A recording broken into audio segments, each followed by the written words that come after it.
Hi guys, in this video I'll show you how to make a Discord server fast.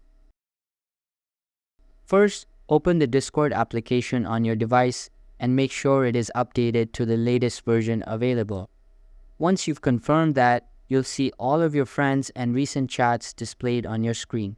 Next, move to the left side of the screen and click on the green add icon at the bottom to start creating a server. A pop-up will open up.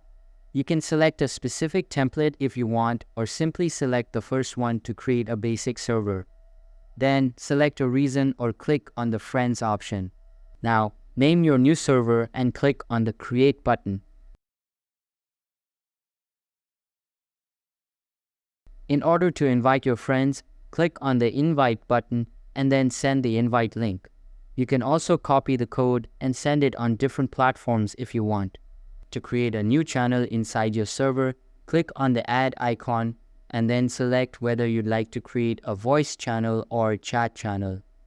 Then name it whatever you want and click on the Create Channel button. So that's all for this video. If this video was helpful, don't forget to subscribe and hit the like button.